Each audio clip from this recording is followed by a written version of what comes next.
সালটা ছিল ১৯৭২। কলকাতার বেহালার একটি প্রতিষ্ঠিত পরিবারে জন্মগ্রহণ করেন সৌরভ। হ্যাঁ, আমরা কথা বলছি ভারতীয় জাতীয় ক্রিকেট দলের একজন প্রাক্তন অধিনায়ক সৌরভ গাঙ্গুলীকে নিয়ে। কলকাতার ব্যস্ত রাস্তা থেকে লর্ডস ক্রিকেট গ্রাউন্ডের বিশালত্ব পর্যন্ত সৌরভ গাঙ্গুলীর যাত্রা একটি কিংবদন্তির চেয়ে কম কিছু নয়। ভিডিওর মূল পর্বে যাওয়ার আগে সবার কাছে একটি অনুরোধ, আপনি যদি আমাদের চ্যানেলে নতুন হয়ে থাকেন তাহলে প্লিজ চ্যানেলটি সাবস্ক্রাইব করে পাশে থাকবেন। শৈশব থেকেই ক্রিকেটের প্রতি আগ্রহ ছিল প্রবল। বড় ভাই স্নেহাশিস গাঙ্গুলীর অনুপ্রেরণায় তিনি ক্রিকেটে মনোনিবেশ করেন। সাল ১৯৮৯। সৌরভ তার প্রথম শ্রেণীর ক্রিকেটের অভিষেক করেন এবং তার অসাধারণ প্রতিভা দ্রুত সবার নজর কেড়ে নেয়। ১৯৯২ সালে আন্তর্জাতিক অভিষেকের পর সৌরভ প্রথম তেমন কোনো সাফল্য পান, কিন্তু তিনি থেমে যান। ১৯৯৬ সালে ইংল্যান্ড সফরে লর্ডসে অভিষেক টেস্টেই তিনি সেঞ্চুরি করেন। এরপর থেকে তাকে আর পিছনে ফিরে তাকাতে হয়নি। ২০০০ সালে সৌরভ ভারতীয় জাতীয় দলের অধিনায়ক নিযুক্ত হন।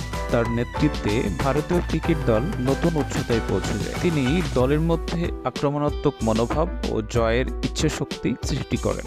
২০০৫ সালে সৌরভ দলে জায়গা হারান, কিন্তু তার দৃঢ় সংকল্প এবং কঠোর পরিশ্রমের ফলে তিনি আবারও দলে ফিরে আসেন এবং নিজের জায়গা পুনরুদ্ধার করেন। আইপিএলে তিনি কলকাতা নাইট রাইডার্সের অধিনায়কত্ব করেন এবং তার ক্যারিয়ারের ৩ দিনগুলি এই ফ্র্যাঞ্চাইজির সঙ্গেই কাটান। ২০০৮ সালে তিনি আন্তর্জাতিক ক্রিকেট থেকে অবসর নেন। অবসরের পরেও সৌরভ ক্রিকেটের সঙ্গে যুক্ত ছিলেন। ২০১৯ সালে তিনি বিসিসিআইয়ের সভাপতি হিসেবে দায়িত্ব নেন এবং তার প্রশাসনিক দক্ষতা ও নেতৃত্বের মাধ্যমে ভারতীয় ক্রিকেটকে আরও উন্নত করেন। সৌরভ গাঙ্গুলী, যিনি দাদা নামে পরিচিত, ভারতীয় ক্রিকেটে তার অসামান্য অবদান রেখে গেছেন। তার নেতৃত্বে, সংকল্প ও সাহসিকতা তাকে একজন সত্যিকারের মহারাজ হিসেবে পরিণত করেছে।